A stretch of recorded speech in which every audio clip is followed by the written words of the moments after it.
Good morning. Welcome to 3 Minutes to Manhood. We're going to talk about adultery today. Um, it's a really ugly subject. In our society today, it's become perfectly acceptable to go from bed to bed to bed, relationship to relationship to relationship, and it's just not a good thing. Some of the rules that are in the Bible, you could look at and say, well, why would God come up with that kind of rule? Adultery is really a simple thing. You know that if you build a relationship with somebody and you break it, it tears you apart. If you've had more than one relationship in your lifetime, you know how damaging that is and how long it hurts.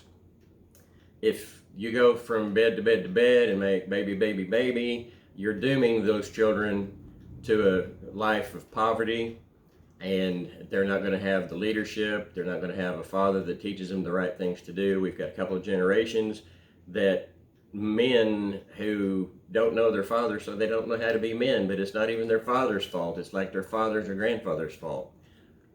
Men, we need to straighten up. Quit doing that.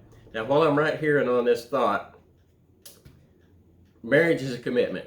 If you guys get together and you say, hey, I would never do you that way, and I know you'd never do me that way, but I'm really not going to commit to you, you've already determined that at some point there's a possibility and even a slight plan in the back of your head for a failure of the relationship. If you're not willing to commit, it's really dumb to get in that relationship because you know you're going to cause yourself heartache.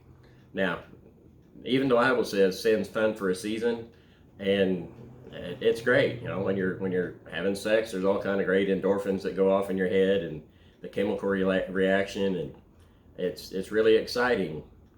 But when you first meet somebody and you have that excitement going on, it's really easy to like them. But when 6 months down the road, you start to realize this is not a person I know very well, and now that I know this person, I don't like this person.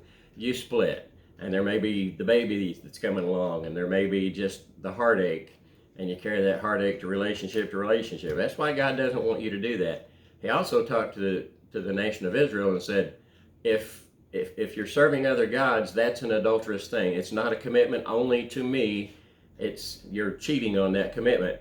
And so I want to mention, if you're looking at pornography or you're texting your old girlfriend or any of that kind of stuff, you're in adultery. You may not think you are, but you are. Claim it, call it what it is.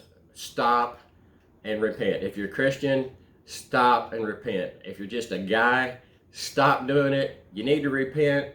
If you're not a Christian, it's still immoral, it's still wrong, it still damages other people, and that's wrong. That's my 3 minutes for today. Next week, we're going to talk about how to choose a right mate so you don't wind up in that situation. Have a great week. Bye-bye. Wow, 3 minutes goes fast.